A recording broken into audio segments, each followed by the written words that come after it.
ई मुआहदे के बाद दुश्मनों को भा लग गई है। बुनियादी तौर पर दिफा और सलामती का मुआहदा है। मसलन खुदा न खास्ता अगर तुर्की ते हमला होता है तो समझे वैसी पाकिस्तान और सऊदी अरब ते भी हमला थे है। कुछ लोग को इस्लामी नेटो आते पे, लेकिन इस्लामी नेटो की तर्ज से नहीं, जिमें मैं पहले अर्ज किया कि यह बुनियादी तौर पर दिफा की गल है। तो इंडिया दे विच इंडियन हुक्मराना को सब सौंगी है। फील्ड मार्शल ने दुनिया साबित किया है, पाकिस्तान ने दुनिया साबित किया है कि पाकिस्तान अमन का पैगाम घिन के चलता पिया है। बिस्मिल्लाहिर्रहमानिर्रहीम, अस्सलाम वालेकुम। तो सडे दे पे साउथ पंजाब डिजिटल सराकी मैं हाँ तुहारी मेज़बान तंजीला मलिक। मेरे चैनल के मिठड़े मन भावने नाजरीन, उम्मीद करनी तुसां बिल्कुल खैर नाल होसो। सुना सही, अज असां एक अहम तारीखी पेश रफ्ते गाल मुहाड़ करे सूं जिन्हें खिते की सियासत और दिफाई सूरत हाल को एक नवी समत दी है। पाकिस्तान, सऊदी अरब और तुर्की ने मक्का ज्वाइंट डिफेंस एग्रीमेंट ते दस्तखत किए। इस मुआहदे के तहत तरीहे मुल्कों चो कहीं एक मुल्क ते हमला तरीहे मुल्कों ते हमला तस्वुर किया वेसी। अज के प्रोग्राम मजीद गाल मुहाड़ करेसूँ सानल मौजूद सीनियर तजियाकार सजाद खोखर साहब मौजूद हैं। मजीद साकू हवाले नाल दसेसन। अस्सलाम वालेकुम सजाद खोखर साहब। जी वालेकुम अस्सलाम तंजीला मलिक, बहुत बहुत शुक्रिया, थैंक यू। सजाद खोखर साहब, सब तो पहले तुसां ये दसेसो कि मक्का मुकरमा जड़ा ये मक्का ज्वाइंट डिफेंस एग्रीमेंट थे, इनकी बुनियादी अहमियत क्या है? इनकी बुनियादी अहमियत जी है वो पूरी दुनिया को समझ चुकी है, लेकिन ये एक हकीकत है कि ई मुआहदे के बाद दुश्मनों को भा लग गई है और पाकिस्तान के सजना को आलम इस्लाम में खुशी की लहर दौड़ गई है। ये एक ऐसा मुआहदा है जिन्हें पाकिस्तान, सऊदी अरब और बाकी जो इस्लामी मुल्क हैं उन्होंने जोड़े दुश्मन मुल्क हैं उन्हें खलबली मचा दी है, परेशानी वधा दी है, टेंशन वधा दी है और वो शदीद परेशानी का शिकार थी चुके हैं। जबकि पाकिस्तान के जोड़े दोस्त मुल्क हैं उन्हें खुशी की लहर दौड़ गई है। खास तौर पर आलम इस्लाम एक खुशी का पैगाम आम थे है कि यह मुआहदा यकीनन दुनिया मुसलमानों से थीवन वाले जोड़े मजालिम हैं उनके वास्ते एक शानदार मुआहदा है। और इस मुआहदे खास तौर पर अगर अस मुआहदे की गल करूँ तो यह मुआहदा बुनियादी तौर पर दिफा और सलामती का मुआहदा है। और दिफा का यानी कहीं मुल्क से तरीहे मुल्क जोड़े ने इन्होंने कहीं के उत्ते चढ़ नहीं दौड़ना, लेकिन अपने दिफा के वास्ते ये तरीहे मुल्क कट्ठे हो सन। यानी कि अगर कहीं एक मुल्क से हमला होता है तो उनका दिफा करने वास्ते तरीहे मुल्क कट्ठे हो सन और तरीहे मुल्क समझ सन कि ये हमला साढ़े उत्ते थे है। मसलन खुदा न खास्ता अगर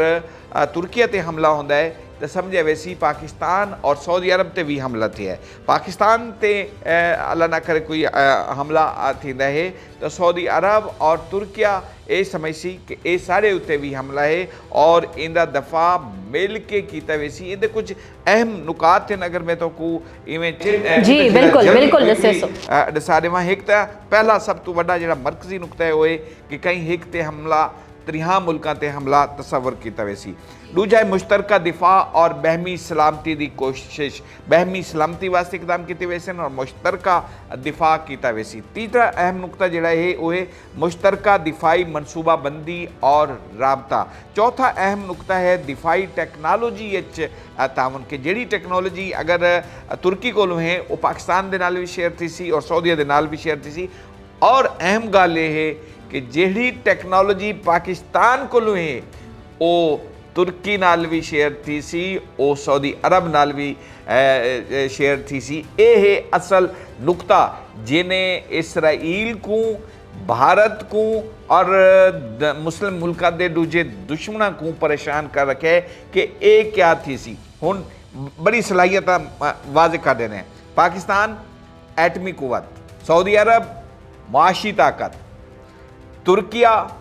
भरपूर दिफाई सलाहियत रखने के नाल नाल आलम इस्लाम का एक अहम इस्लामी मुल्क जिले त्रै मुल्क को डिसीजन करे सन तो कहीं की जरूरत और हिम्मत ना हो सी हमलावर थी। इवी तरह अगला नुकता की गल कर गिनूँ तो इंटैलीजेंस और सिक्योरिटी तामुन त्रिहा मुल्कों के दरमियान शेयर थी सी। नैक्सट मुश्तरका दिफाई मशकां जड़ियां वो भी कीतियां ਅਵਾਈ ਸਕਸ਼ਨ ਉਹਨਾਂ ਦਾ ਵੀ ਇਮਕਾਨ ਹੈ। ਮੁਆਹਦਾ ਦਿਫਾਈ ਨੋਈਅਤ ਦਾ ਸੀ, ਇਹ ਉਹ ਗੱਲ ਕਿ ਇਹਦੇ ਵਿੱਚ ਸਿਰਫ ਦਿਫਾ ਹੈ, ਇਹ ਨਹੀਂ ਕਿ ਅਗਰ ਕਹੀਂ ਮੁਲਕ ਦੀ ਜ਼ਾਤੀ ਕਹੀਂ ਮੁਲਕ ਨਾਲ ਦੁਸ਼ਮਣੀ ਹੈ ਔਰ ਉਹਦੇ ਉੱਤੇ ਚੜ੍ਹ ਦੌੜ ਸੀ, ਚੜ੍ਹ ਦੌੜਨ ਵਾਲੀ ਕਹਾਣੀ ਨਾ ਹੋ ਸੀ। ਇਹ ਸਿਰਫ ਦਿਫਾ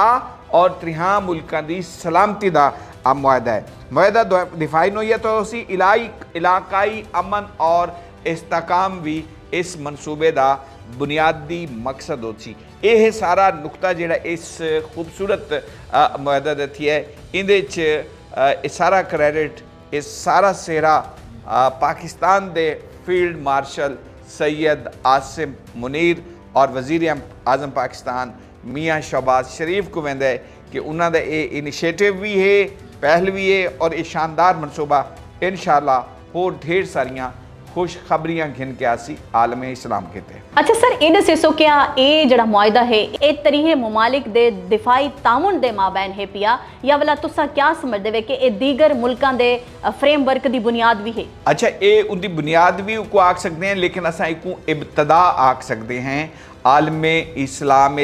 बहमी इतफाक और इत्तेहाद दी जिहड़ी कि एक तवील अरसे तो ज़रूरत आई और ज़रूरी आई दुनिया को और बाकी मुस्लिम मुल्कों को भी ये वाज़े पैगाम मिल सी कि पाकिस्तान, सऊदी अरब और तुर्किया एक प्लेटफॉर्म ते मुतहद हैं और इंदे अगर बै कोई मुल्क शामिल थी सन तो ज़ाहिर है कि इस्लामी ताकत, इस्लामी कुवत इजाफा हो सी। कुछ लोग को इस्लामी नेटो आदे पैन, लेकिन इस्लामी नेटो की तर्ज से नहीं, जिमें मैं पहले अर्ज किया कि यह बुनियादी तौर पर दिफा की गल है। मैं कश्मीर ते अगर कश्मीर पाकिस्तान के कश्मीर ते या पाकिस्तान ते अगर इंडिया हमला आवर थींदा है तो सऊदी अरब समझसी के मेरे उत्ते हमला थिया है, तुर्किया ये समझसी के मेरे उत्ते हमला थिया है और इनका जवाब 63 मुल्कों की तरफों भरपूर दिता वेसी और उहदे पाकिस्तान की जिहड़ी तरतीब हो सी, जिहड़ा दिफाई मामलात उसे दिफाई समझौता हो सी उको मद्देनज़र रखा वैसी उहदे नाल टैक्नोलॉजी की फराहमी अगर साकू तुर्किया तो ज़रूरत है तो साकू तुर्किया आडे सी, साकू मुआशी मामलात दे विच मुआशी सैक्टर दे विच सऊदी अरब की ज़रूरत है और अपने दिफा को मजबूत करने वास्ते साकू अगर उतों की ज़रूरत है तो वह मुल्क साकू दे सन। इहदे नाल सब तो अहम जिहड़ा एक फ़ायदा है कि 3 मुल्कों की ताकत जिहड़ी इकट्ठी हो सी तो कोई दुश्मन मुल्क जिहड़ा है वो जुरत ना कर सकती इन्हां 3 चों कहीं भी मुल्क के उत्ते हमला करन दी, क्योंकि अगर वो जुरत करे सी तो इन्हां 3 ताकतों के नाल एटमी ताकत पाकिस्तान, मुआशी ताकत सऊदी अरब और इस्लामी मरकज़ या इस्लामी कुव्वत दा एक अहम मुल्क तुर्किया ये मिल के जिले खड़े हो सन तो कहीं भी छछुंदर को जिहड़ा है वो हौसला ना हो सी पाकिस्तान के खिलाफ, सऊदी के खिलाफ या तुर्किया के खिलाफ गाल करन दी। इस मुआहदे दे नाल अगर तुसीं देखो तो इंडिया दे विच इंडियन हुक्मराना को सब सोंगी है और ऐसी खामोशी बिल्कुल दुश्मन बड़े अजियत विच मुब्तला हैं, अजियत विच मुब्तला थी गए और उन्हां दी तरफों जिहड़ा कोई रद्दे अमल आया है वो भी इवें आया है कि उन्होंने को समझ नहीं आती पई कि इनका रद्द अमल का क्या इजहार करूँ, क्योंकि सऊदी अरब भी मैं और बाकी UAE दे मुल्क रियासतों के भी इंडियन की एक वड्डी तादाद तो मौजूद है, लेकिन अगर कोई इहो जिहा रद्द अमल भारत दे सी जिंदा सऊदी अरब को बुरा लगा, तुर्किया को बुरा लगा तो ज़ाहिर है उनकी मुआशी सूरत हाल डिस्टर्ब थी सी और भारत के अंदरों शदीद मुश्किलात का सामना करना पोसी हुण भारतीय हुकूमत जी। अच्छा सजाद खोखर साहब ये भी साकू दसे सो कि ये जड़ा मुआहदा है पिया ये तरीहे मुल्क तक महदूद है या वाला इंदे जड़े असरात हैं कि OIC जे प्लेटफॉर्म्स से भी नज़र आ सकते हैं? जी बिल्कुल, ये मुआहदा सिर्फ इतों तक महदूद ना रहा सी, ये मुआहदा अगू वध सी और इंदे नतायज दूर रस होसन, इंदे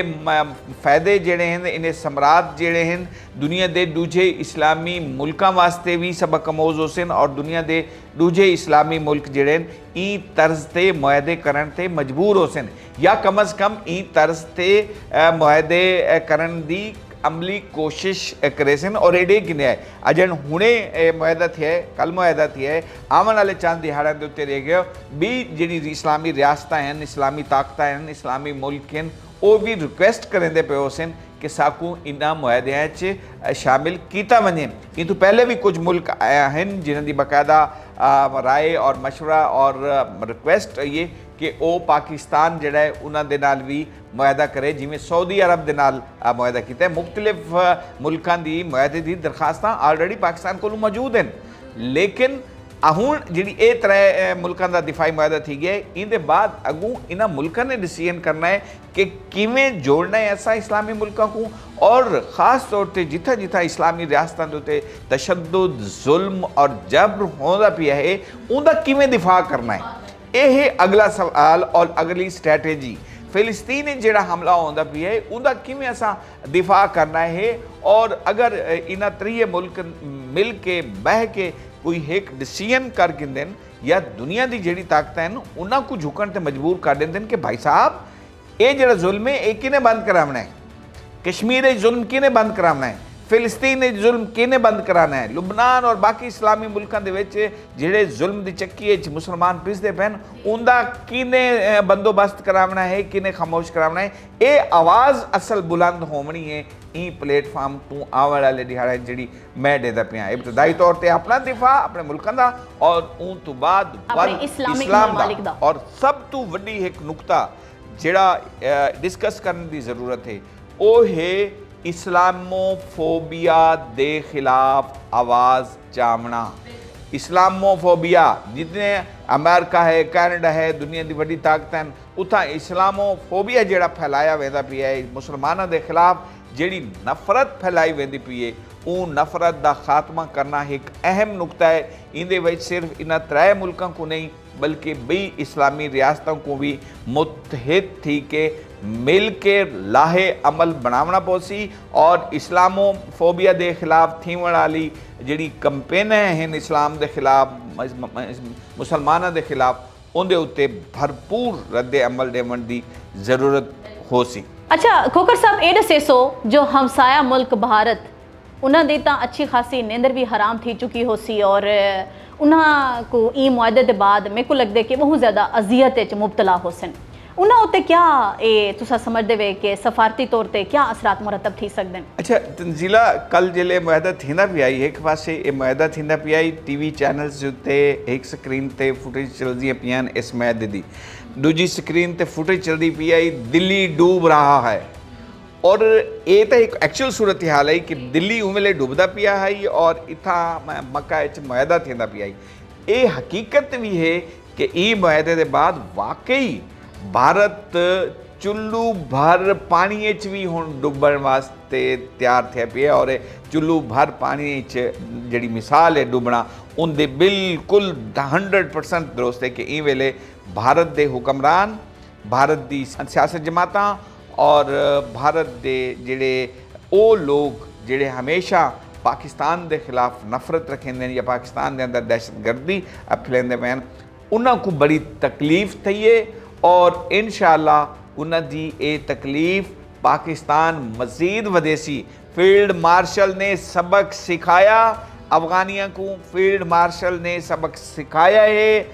भारतीय हुकूमत को और फील्ड मार्शल ने दुनिया साबित किया है, पाकिस्तान ने दुनिया साबित किया है कि पाकिस्तान अमन का पैगाम घिन के चलता पिया है और ईरान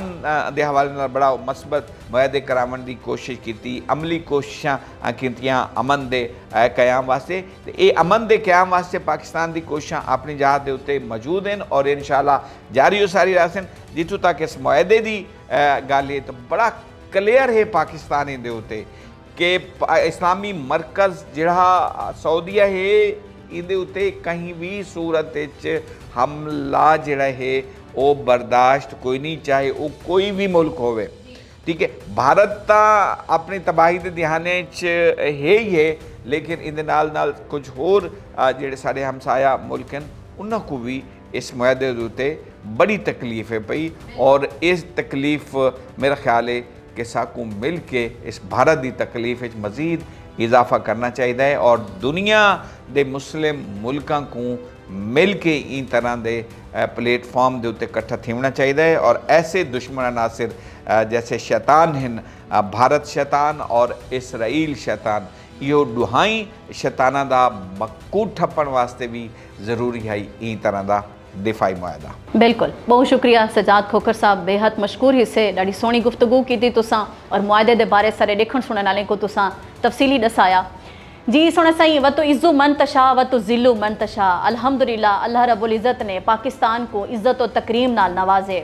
और इंदा सेहरा साडे जिहड़े फील्ड मार्शल हैं जनरल सैयद आसिम मुनीर साहब उन्हां दे सर भी वेंदे, क्योंकि अल्हम्दुलिल्लाह जिहड़ी सारी अस्करी क़यादत है और उन्हां दी जिहड़ी खिदमात हैं पिया पाकिस्तान दे अमन इस्तेहकाम कीते, अल्हम्दुलिल्लाह असां खुशकिस्मत हैं कि असां महफूज हत्थां च हिस्से और अल्लाह करे कि ये जिहड़ा इत्तेहाद है पिया ए उम्मत मुस्लिमा कीते अमनो इस्तेहकाम दा जरिया बने, क्योंकि इत्तेहाद ही सारी असल ताकत है। इंदे नाल ही अपनी मेज़बान तंजीला मलिक को साउथ पंजाब डिजिटल सरायकी दे प्लेटफॉर्म तो 150 इजाजतां। अल्लाह सोने दी अमान।